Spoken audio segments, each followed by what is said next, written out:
윤석열 대통령 당선인이 문재인 대통령의 한국은행 총재 지명 인사에 대해 비판의 목소리를 냈습니다.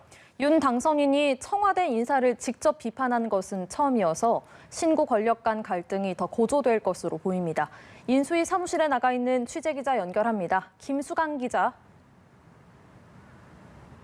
네, 윤 당선인은 문재인 대통령이 차기 한국은행 총재를 지명한 데 대해 정면으로 비판했습니다. 윤 당선인은 차기 정부가 단연간 함께 일해야 할 사람을 임기 마지막에 인사 조치하는 것은 바람직하지 않다며 비판의 목소리를 높였는데요.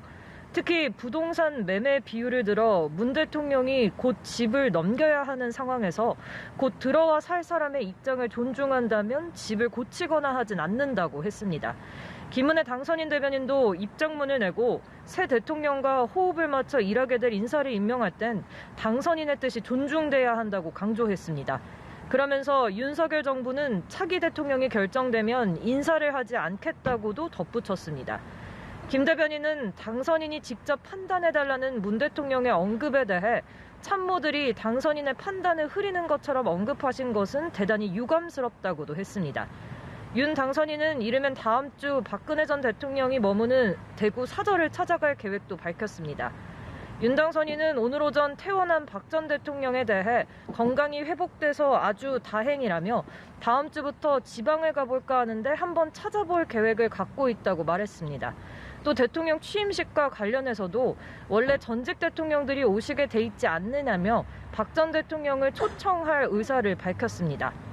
윤 당선인 측은 시진핑 중국 주석과의 통화가 성사됐다는 내용도 밝혔는데요. 내일 오후쯤 통화할 예정인데 당선인 신분으로 중국 정상과 통화하는 첫 사례가 될 전망입니다. 윤 당선인은 오늘 오후엔 아키바토르 주한 이스라엘 대사와 접견했고 앞서 오전엔 인수인의 지역균형발전 특별위원회 소속 위원들과 간담회를 열고 임명장을 수여했습니다. 당초 오늘로 예정됐던 법무부의 업무 보고를 인수위가 지금 거부한 상황인데요. 이유가 뭡니까? 네, 인수위 정무사법행정분과는 오늘 아침 긴급 기자회견을 열고 당초 오늘 오전 받기로 했던 법무부의 업무 보고를 유예했다고 밝혔습니다. 박범계 법무부 장관이 어제 윤 당선인의 사법개혁 공약에 대해 공개적으로 반대 입장을 표명한 데 따른 겁니다. 인수위원들은 박 장관의 겨냥에 분노를 금할 수 없다고 목소리를 높였습니다. 인수위원들은 법무부 장관의 구체적 사건에 대한 수사지휘권을 폐지한다는 공약은 검찰의 독립성과 중립성을 강화하려는 윤 당선인의 철학과 의지가 담긴 것이라고 강조했습니다.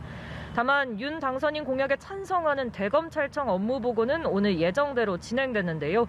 인수위는 대검 업무보고에서 일부 검사들이 보인 정치적 행태에 대해 강하게 질책했다며 윤 당선인이 검찰 출신이라고 해서 검찰에 특별히 힘을 실어줄 것으로 오해하지 말 것을 각별히 강조했다고 전했습니다. 지금까지 삼청동 인수위 사무실 앞에서 연합뉴스TV 김수강입니다.